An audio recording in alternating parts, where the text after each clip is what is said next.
Hello, welcome to Libra Philippines. So, ito yung reading natin for Libra, Sun Rising. Venus, Jupiter, Libra. Let's start your reading.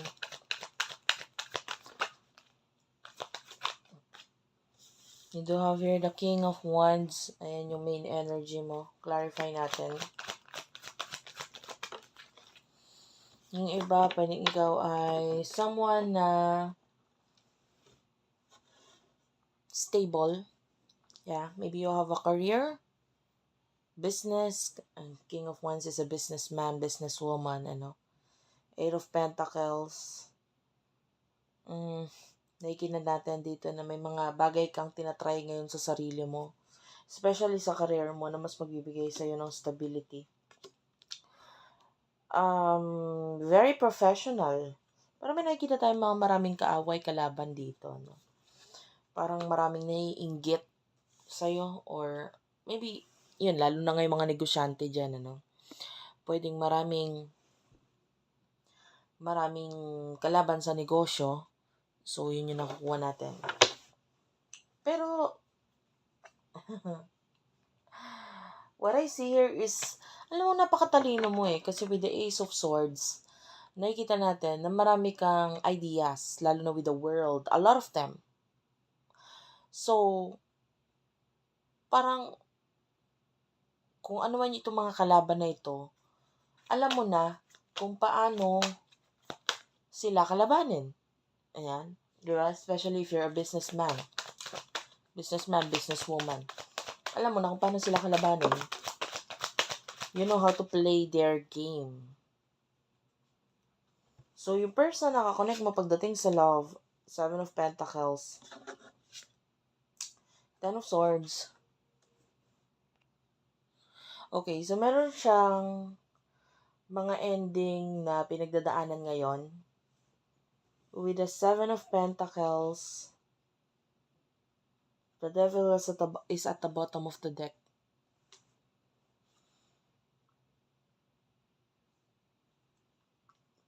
I feel like meron siyang mga bagay or tao na kinakat off sa buhay niya na nagiging dahilan para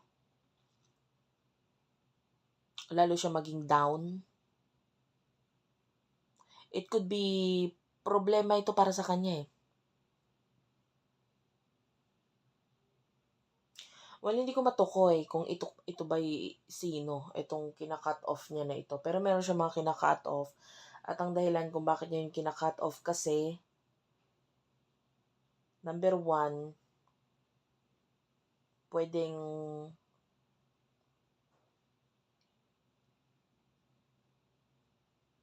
anong gagawin ko dito sa mga to? Parang gano'n.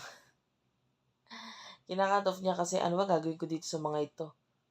Parang pahirap lang sa akin, pasakit lang.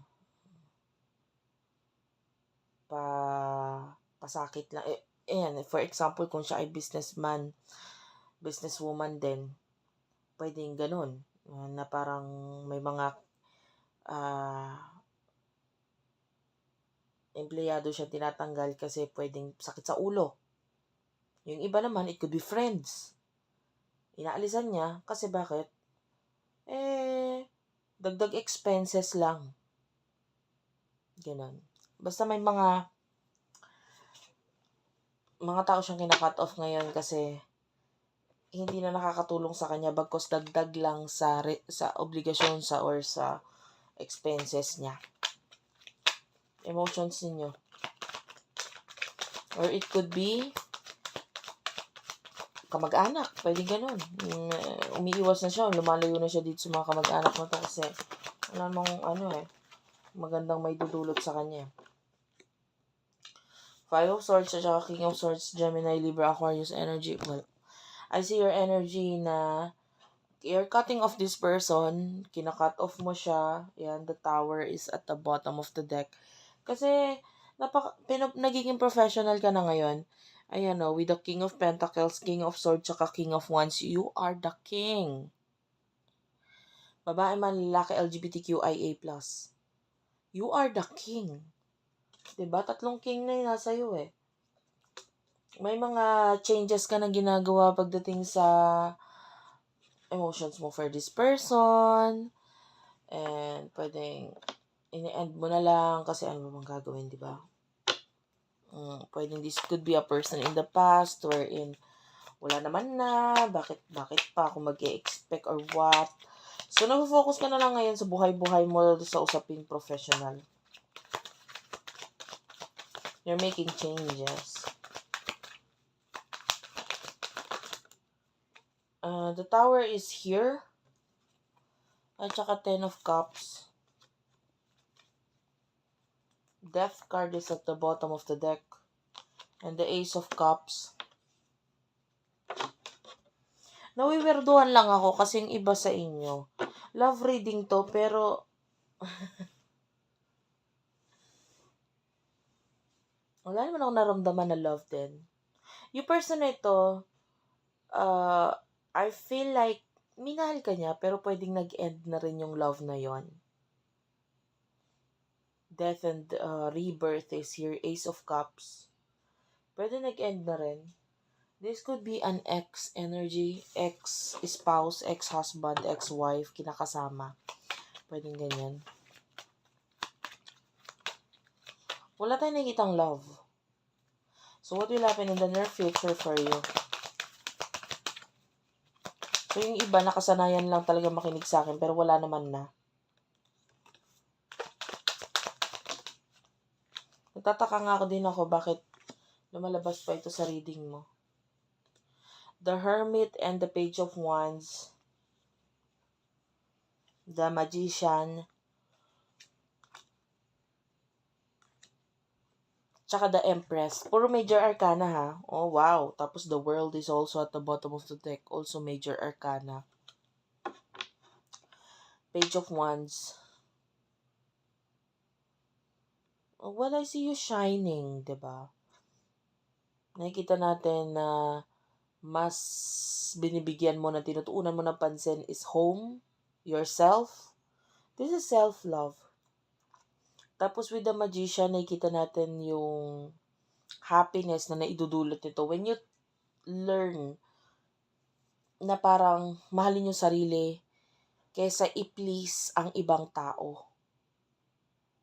You know, a Libra, isa sila sa zodiac sign, or sila talaga yung zodiac signs na they are people pleaser. Pero dito natutunan mong, ay bakit ako magpi-please ng ibang tao? I should love myself.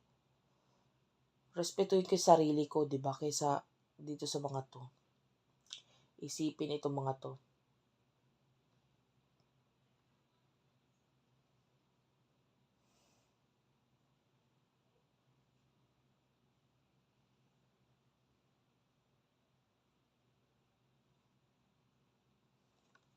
Kung meron tayo nakikita communication dito, communication is nakikita natin may kinalaman sa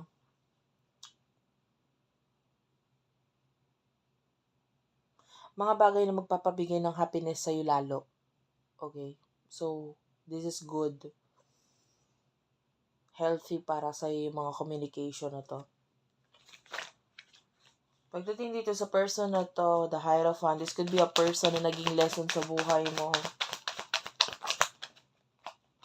And you do have here 4 of Pentacles. Nagiging maingat na rin siya. King of Pentacles. I feel like tinatry niyang maging ikaw. Tinatry niyang kunin yung mga natutunan niya rin sa'yo. Pwedeng ikaw rin nagturo sa kanya nun. Kumbaga naging lesson kayo sa bawat isa. May naitulong ka sa kanya. Kahit pa paano may naitulong din naman siya sa'yo na mga aralin sa buhay mo. So, 7 of Wands is here at the bottom of the deck. Yan. Nagiging maingat na kayo sa bawat isa. Well, honestly, nakikita natin na parang mas okay kayo ng hindi na lang kayo together nitong person na to, but rather you live your own separate lives. Mas naging okay ng ganon. Mas naging healthy sa bawat isa. Kaya ito nakikita ko na parang not all separations are bad. Ito yung mas naging good. Kasi mas naging good, mas naging better para sa bawat isa sa inyo. And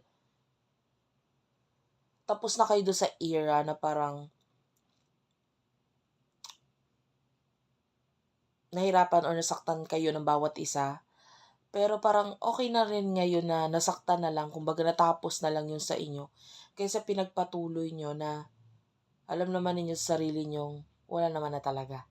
Okay? So, ayun yung nakuha natin ditong message. Thank you for watching, guys. I love you all and bye-bye.